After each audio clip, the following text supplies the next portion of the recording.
Good morning, and thank you for watching the Women's Voice, a platform initiated by Women Rights Initiative to share and discuss issues that affect women. And my name is Annette Nyonyintono, the moderator for today's discussion. And with me, I have a guest. Let her introduce herself. Evelyn, please introduce yourself and tell us about your work. Yeah, good morning, audience and viewers. My name is Dr. Everline Aketch. I work with Public Services International in charge of East and West Africa, that is 9 countries. As Public Services International, we mainly represent workers in public sector. Currently, we are located in 154 countries and representing over 30 million workers globally. As an organization, we believe on women's rights, and more importantly, we believe that a safe working place is very critical if the workers are going to be able to provide not only quality public services within the public sector, but also within the environment of either informal or formal sector. Productivity of every worker is contingent on their psychological well-being. So that is who we are as an organization. Thank you. You're welcome. We are glad to have you, most especially because we are sharing information and creating awareness as we celebrate the 16 days of activism. We think that it's good for our viewers, for the audience to really understand issues that affect workers, but especially women at their workplace. So our discussion today is centered around what really happens at workplaces and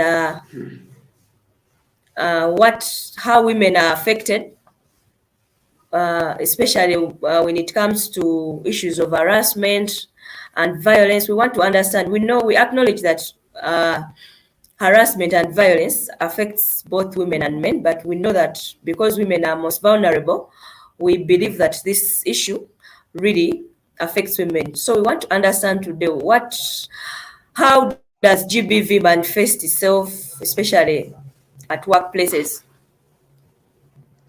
Yeah, thank you, Annette. First of all, we know that a number of people experience both violence and harassment in the workplace, which also includes what referred to as gender-based violence.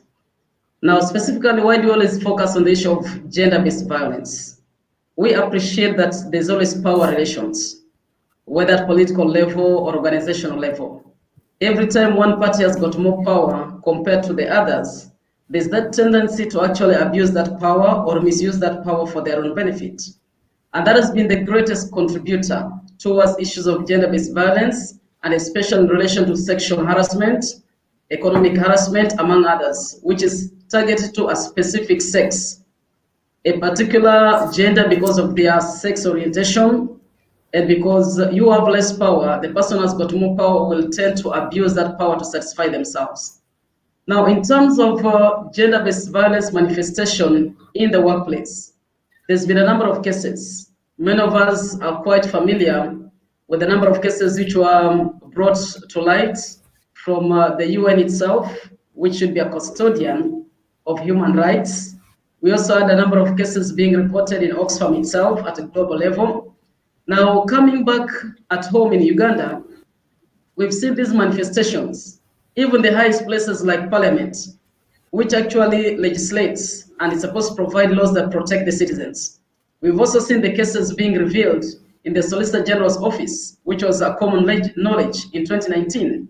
So we realize that because women generally are taken to be weaker sex, in terms of they're not able to defend themselves physically, men tend to take advantage of that in terms of issues especially geared towards sexual harassment. We've had a number of cases as Public Service International, especially within the health sector itself, local governments, where women share the experiences in terms of how they've been sexually harassed, some to the point of being abused by either their male counterparts, especially if they're in positions of a higher authority than them. Now, some of these have tended to even the issues of unwanted touches. We were sharing a story with one of the health workers who actually noted that every time she'd go into this doctor's room, the doctor would actually be patting her butt, and that was not acceptable. When she actually protested, the doctor felt offended. We've seen the same being manifested in local government, where people go to ask for jobs, and in return, they're asking you, what can you give? So those are kind of some of the manifestations of gender-based violence we're currently seeing, but many of them are more towards sexually oriented harassment and violations. Thank you.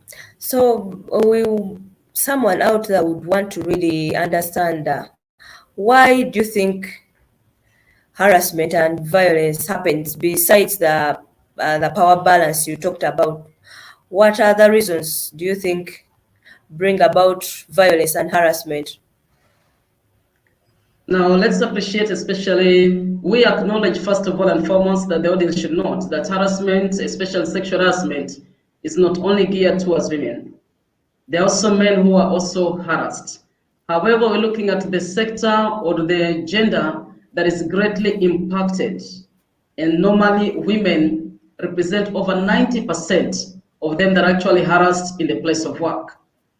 Now, you're asking, besides the power relations, what is the other reason or contributor to gender-based violence? Economic factors. Most times, if one has got more money, they'll want to use it as a show-off.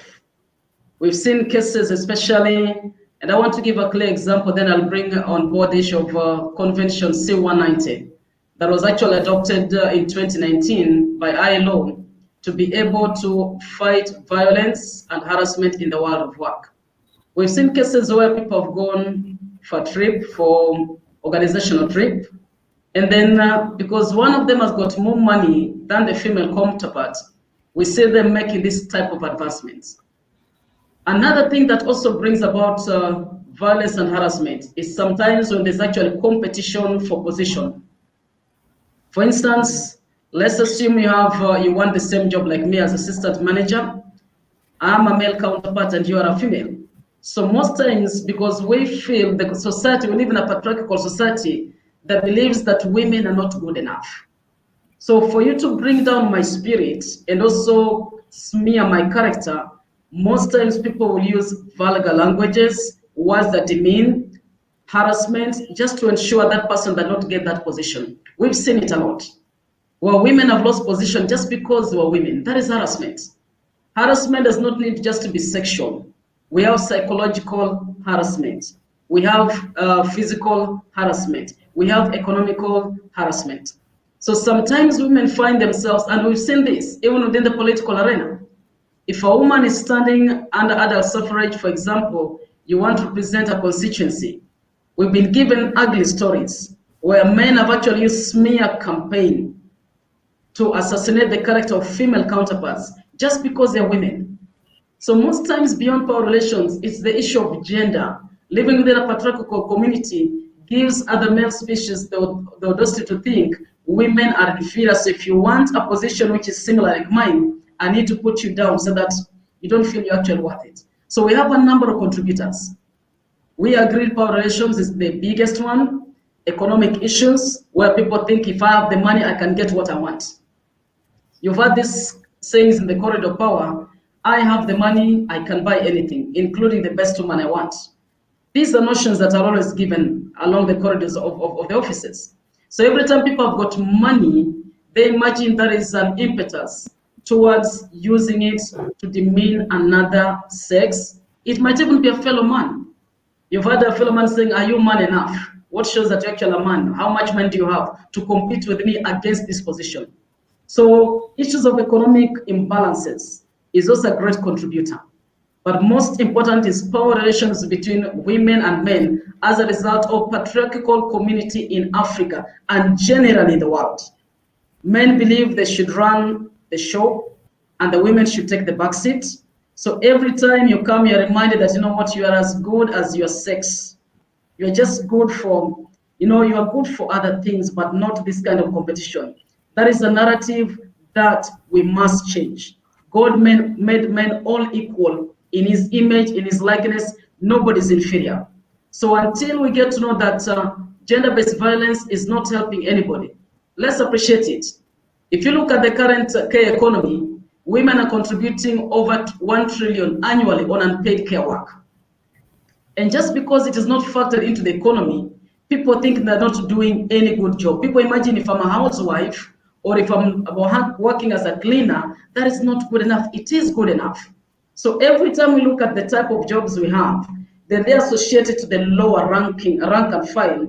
Then you think because you're in a middle position, you have the authority to demean, especially because many of the low-ranking occupation is occupied by women, which is a wrong narrative, and we must change the mindset of the society, starting from our young boys to our fellow brothers and to our fathers, because some of these people who do this are fathers.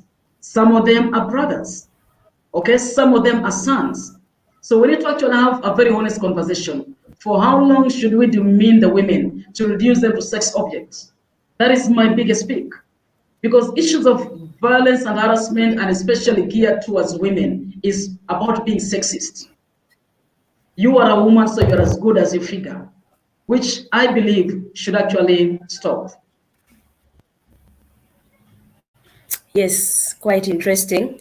Well, I know that harassment and violence really affects women and the men that really experience it, but we want to understand more how does it affect the women and probably the nation at large, because you mentioned that it at some point lowers productivity, and also how are women affected? Now, first of all, as I've already said, we are told that women are weak. So by the time your boss harasses you, or somebody or a male counterpart in the same position harasses you, and we appreciate it. If you ask every victim of gender-based violence or sexual harassment, they'll tell you if you're a woman, you caused it. Because of the way you dress, because of the way you walk. So every time you tell someone, look here, I was harassed, they actually try to victimize the victim. And that lowers your morale. I always tell people, if you want to see the most inefficient worker, is the one whose morale has been put down. Every time you harass a woman at the place of work, remember, all of us have actually been employed because you have the qualification. But if I come for promotion and all you say, okay, what should I give in return in terms of my body? It makes me feel I'm not good enough intellectually. So you reduce my ability to think critically. Why? Because I'm always on tension. My mind keeps on telling me, what, you're not good enough for this job. That's why they imagine you should be promoted or given a job on the basis of your body. And the moment a worker is not able to produce efficiently, who suffers? The organization. I can come to work and I want you to mark it. If a worker is actually disturbed, you always find the way they snap at customers, the way they snap at patients, because something's not right. Because they can't defend themselves, they'll shift that anger to somebody who's of weaker position. And either somebody at a lower rank, or a patient, or a customer. By the end of the day, it is not only the victim who is suffering, but even the organization itself actually suffers. Let's look at public sector itself. If, let's take an example, one of the superiors keeps on harassing a nurse or another person. Every time they harass, either they'll absent themselves, they start coming late. If you're a secretary, you make a lot of mistakes in terms of your typing, and anything small, they snap at you because you didn't give in the goodies. So the next thing is that if you make small mistake, you're incompetent, I'm going to fire you. So every time you're going to undertake any assignment, at the back of your mind, like, okay, I'm going to make a mistake. I'm not good enough. Maybe if I don't give in, he'll never appreciate. By the end of the day, you're losing a lot of time, and time is money. If you're a private company, you're losing on customer satisfaction because you'll get negative feedback. And if one customer runs away, getting them back is not easy. So as an organization, you're not only losing, but in terms of your income to the global pocket or our global coffers, we're also reducing. So every time a worker, as a woman or as a man, is not able to produce to their full capacity as a result of harassment And let's appreciate this, Anne. Every time you get harassed, you feel bad. Every time you get harassed, you are so conscious. The focus you have given to that job, you don't. If the person you're imagining, okay, what are they going to comment? One of them even told, one lady shared her experience and said, every time she passed, I said, I was actually trying to help you to befriend you. You think you're actually beautiful. There are more beautiful ladies in this company than yourself. So put yourself in the shoes of that lady. How would she work? So harassment does not only affect the victim, it affects the organization, it affects the entire community. The responsibility of every person in the society, including the government, is to create a safe working environment. By the end of the day, if our income increases, the government and the economy at large actually benefits. But where one sector of the employees suffer, then whether you want it or not, in union will say an injury to one is an injury to all. And that is what happens when you harass workers in the place of work. It is really so sad because last week we received a case of a young woman that was gang raped by the manager and also the other co-workers. It's really as sad as that. And we keep wondering if there is any existing laws or policies that really like can guide on this issue and put perpetrators to the dock. Yeah, currently I know that each of the governments have got laws, especially in terms of if you look at employment income, our employment law or labor laws, it talks about issues of harassment, but they are very brief. In terms of providing mechanisms for reporting itself and even getting the justice by the victim, they're still very weak. Now, to this effect, because this is a global challenge, we actually call it a global pandemic. The countries in 2019, and I want to applaud the government of Uganda for this because in 2019, when we were adopting the convention C190, which talks about eliminating violence and harassment in the world of work, the government of Uganda was a spokesperson for African countries. And I want to applaud that in 2019, June, the countries globally adopted this convention C119, which provides a lot of mechanisms and provisions for every government to put enabling laws to fight violence and harassment, including GBV in the world of work. Now, Convention C190 is very interesting. We've just given cases where you go to a trip and with your counterpart who is a male, then they harass you in the hotel and say, look here, you can't report, that was done out of work. That is what your bosses will say. It was not done within work premises. So that is your private what? Issue.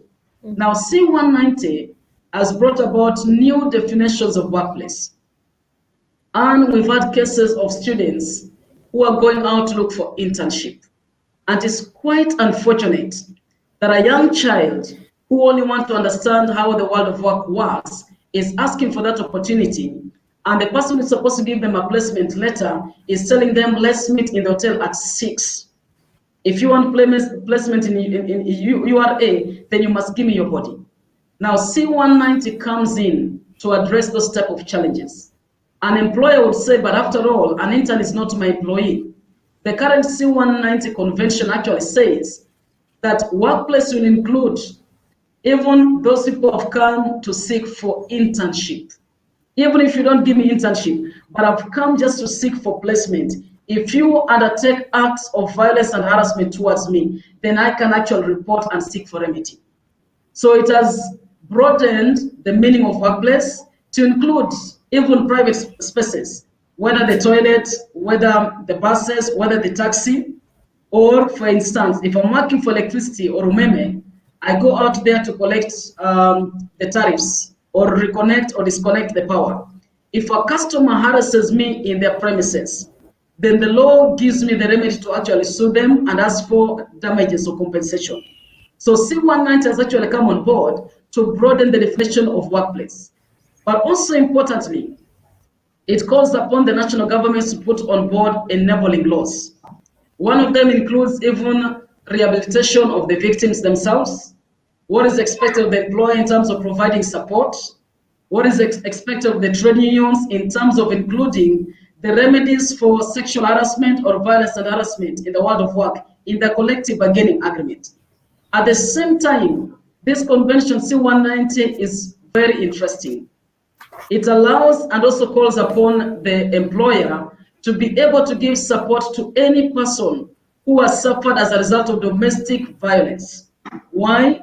Because domestic violence will impact on the productivity of the worker at the place of work. It also asks for providing mechanism for rehabilitation of the offenders. So it is not only focusing on the victims, but it also acknowledges that sometimes the way we bring up our male species, they think that, harassing a woman is a boy thing. It shows you actually macho. It is not macho to harass a woman. So C190 is actually giving a provision. How do you rehabilitate the offenders? It's not automatic that you should actually send them out, but human beings are made in such a way that they're able to actually change their behavior. So C190 also gives that provision. Can we rehabilitate the offenders so that we have counseling itself, there's training provision for every employee to be able to understand what are the manifestations of gender-based violence, how do I actually report. I also love C190 for one thing. Currently, like you're saying, the lady was gang raped. They'll tell her, provide the evidence. Which evidence do you actually provide? It becomes difficult. Sometimes it is psychologically torturing. So C190 actually gives provision so that the victim is not again tortured even by the process itself. I was hearing about a girl who was raped. And when she went to the police to report she was raped, she went to the hospital for examination, the doctors raped her. At what point do you really need to prove that you actually either raped or sexually harassed, or somebody actually violated you, either physically or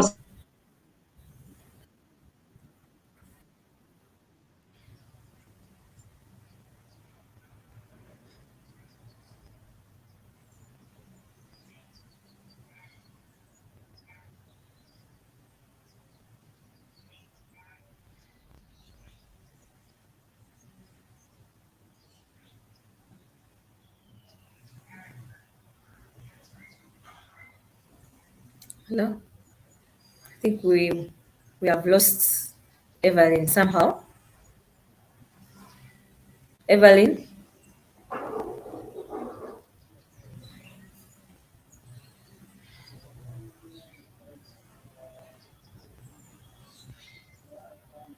Evelyn, can you reconnect back?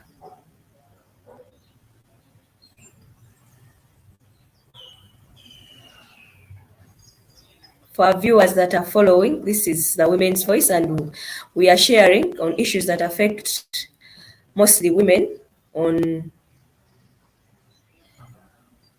at workplaces, and we have had Evelyn from the Secretary Public Service International sharing with us what really happens and what the services available for the government, from the government, to help survivors and people that face abuse and harassment at workplaces.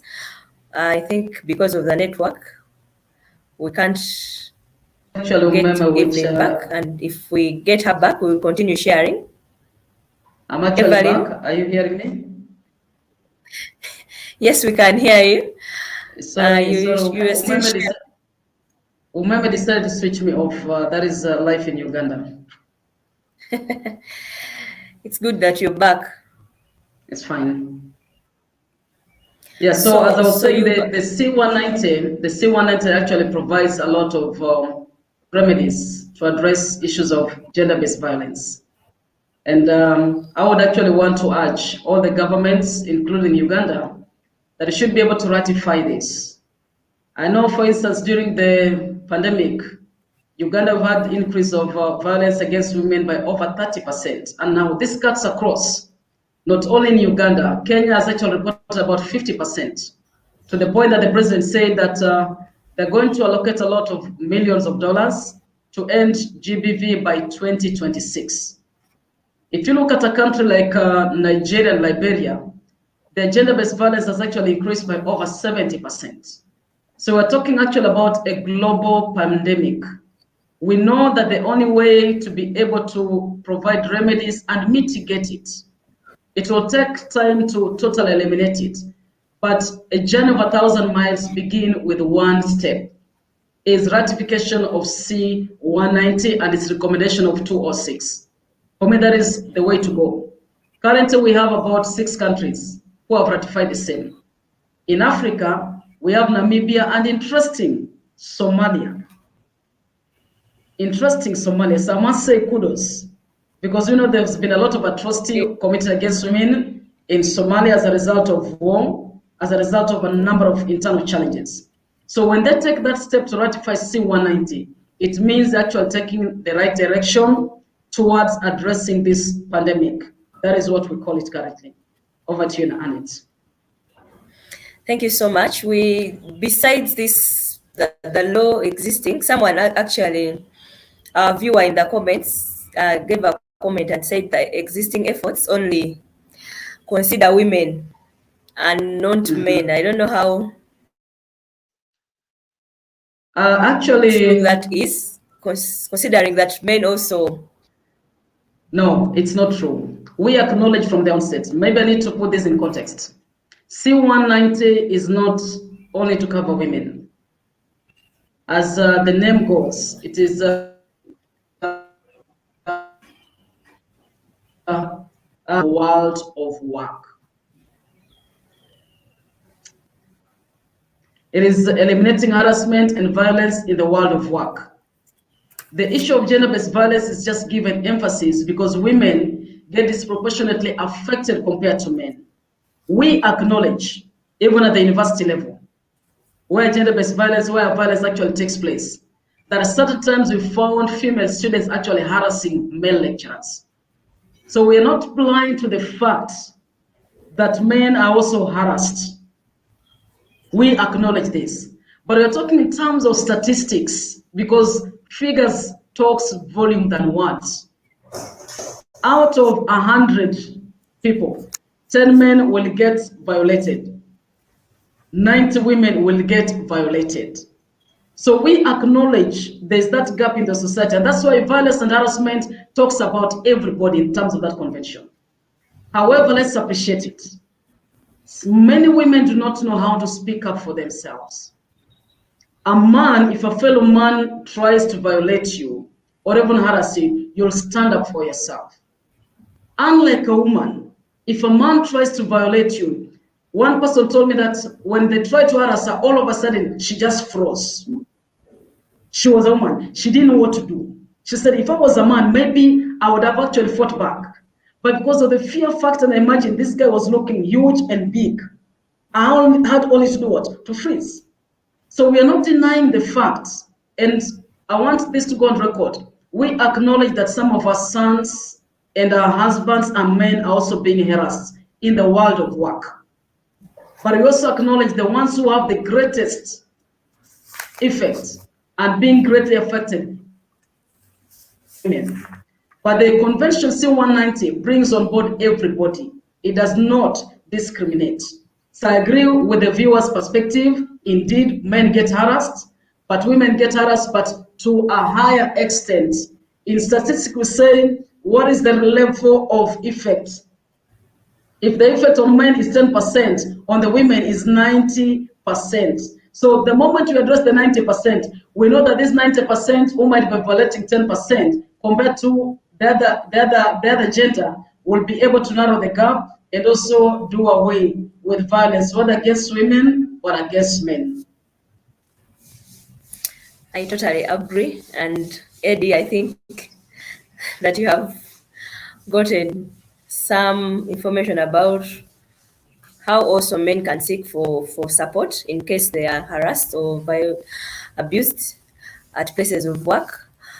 Everline, you were speaking about the laws and probably the existing policies to help survivors, but also support them in a way that is meaningful. But we want to know, besides that, how can people get involved, or the community, because we understand that even with the laws, it takes everyone to really prevent or respond to GBV at places of work. What do you think that we can do to together? First of all, we must acknowledge as a community that harassment is real. It begins by us acknowledging and appreciating it exists. Number two, we should stop being judgmental towards them that actually say they've been harassed, okay, or violated against. Most times when a victim speaks up, the first question they ask you, how are you dressing? How are you sitting? Instead of getting my sorry, you become quick to judge me. And that is not acceptable. Let's first of all learn to develop empathy. When I was growing up, I was taught some of the virtue. Among them was the issue of empathy and sympathy. If I develop empathy, especially when victims speak up, that will do us a lot of good in terms of addressing this issue. Now, I know why most men don't speak up, because of the same thing. If a man spoke up and said, okay, Evelyn violated me, they say, you're not man enough. You're not man. That is the attitude that we need to eliminate as a community. The moment we eliminate that attitude of being judgmental, it will help. Number four, let's provide supportive role. If a victim speaks up, do the counseling and help them to identify the remedy. In terms of directing them, if it is an office space, help them to report to the human resource. If it is the supervisor who has done it, move to the higher level. Be there to provide them the support. Because by the end of the day, we forget one thing. This might be your daughter. It might be your mother. If you turn a blind eye that it doesn't concern you, for me who comes from a Christian background, the Bible says, what a man soweth, that shall he reap. If you ignore it when it's being done to this somebody's daughter or somebody's wife, you are not there to protect your children or your daughters or your son when they go to another workplace. If you speak up today, provide support, your voice will become the ocean that we need to stop some of these atrocities. So as a community, let's provide the support. Let's have campaigns at our workplaces. Let's have open discussions. We can't start it even as we wait for the laws. Can we have just a week or once in a while to talk about these things?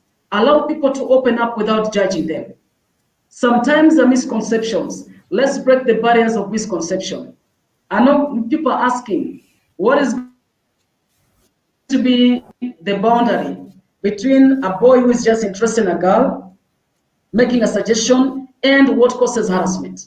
You'll never be able to know the boundaries until we have open talks and critique these things and talk about them openly. So open discussions, acknowledgement, support, empathy, and issues of eliminating judgmental attitude towards the victims is going to play a big role. As organizations, we need to put in place human resource policies that protect workers from harassment and violence. Harassment can actually happen when it comes to the issues of getting promotion. Just because you're competing with your boss and you want the same position, they'll do everything to give you a negative report. We can stand up against that. If I feel I'm not able to get justice from my first line or supervisor, allow me in terms of our human resource manual and SOPs, standard operating procedure, allow me to get remedy from the next high level. That means we need to break the barriers of bureaucracy. Bureaucracy that you saw what happened when it came to Solicitor General, where they said, why did she go to that place? She should have, first of all, come here. Come on, I have been violated. Violation does not know logic. Because when somebody is violating you, they don't think. So why do you think logic should actually follow in terms of protocols and bureaucracy that sometimes the structures actually create in organizations? Let's have an open and organic, what I call organic structure that is able to accommodate some of these things that laws and policy are not able to address immediately. Let's have an open door policy. If you're a manager, just give a listening ear. It does not mean you're going to be biased. And you are not encouraging that a woman will wake up tomorrow and say, oh, the manager violated me. And you all say, gang up against the manager. There's benchmarks in terms of fairness. Is this character consistent? You talk about how frequent has it been happening. The frequency will determine actually if there's been violation or harassment. Okay? What are the messages? Because when a violator wants to do this, when they become crazy, they'll send text messages, they'll always make sneer comments with your fellow colleagues. If I'm part of the circle or the person has been violated, be willing to stand up. I say, look here, I heard them say this a number of times. That is what makes us a family. Remember, an injury to one is an injury to all. And if you're in my team and I get harassed every day, I'll shift my work to you. So you'll be doing work for two people, earning salary for one person. But if you're able to give me that support and speak up when you hear someone trying to violate me, let's break the fear. Most times people say, if I speak up, I'm going to lose my job. It is true, you might fear to lose your job, but I can tell you cannot lose your conscience. It will prick you. It will not let you go. Over to you, Anne. Thank you so much.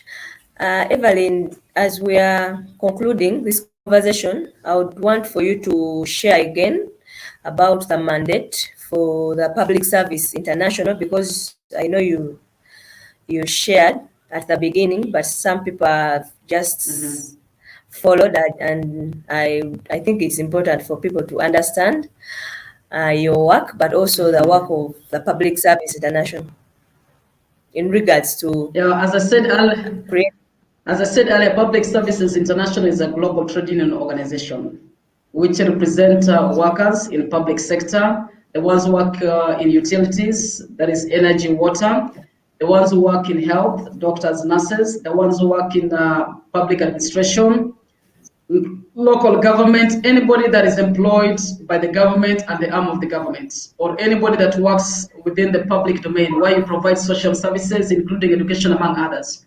We actually represent them in terms of what? Building the capacity to fight for their rights. We also the issues of tax justice, because we believe that a country can only develop if they have enough domestic revenue being generated. Now, we also fight for women's rights in terms of gender empowerment. Why do we do this? We know that within the employment sector, the sector that gives women more decent job is actually public service. So we are keen in terms of women development, their well-being, even while providing the social services. Now, in terms of gender-based violence, public services was able to rally their affiliates in 154 countries. We actually located in 154 countries. Our affiliates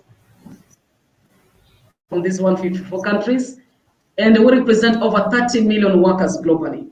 So during the adoption of C190 and before its adoption, the process of negotiation, we as Public Services International were able to engage with a number of governments and convince them about the importance and necessity of having a global convention that provides uniformity.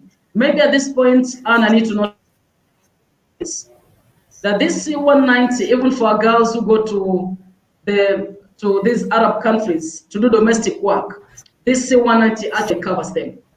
So that even if they're violated from the other side of either Saudi Arabia or UAE, we are able to actually call upon those governments to remedy that. So Public Services International plays this a lot. We also have a UN observer status, both at ILO and also at ECOSOC, that is the Economic and Social Development Forum. So that is who we are. But you are so passionate about women. You are so passionate about provision of quality public services because they're the ones which enhance the welfare of the women. Many women cannot afford IHK, International Hospital of Kampala, but if you told them to go to Health Center 4, they will be able to afford it because they're minimum cost. So that is who we are.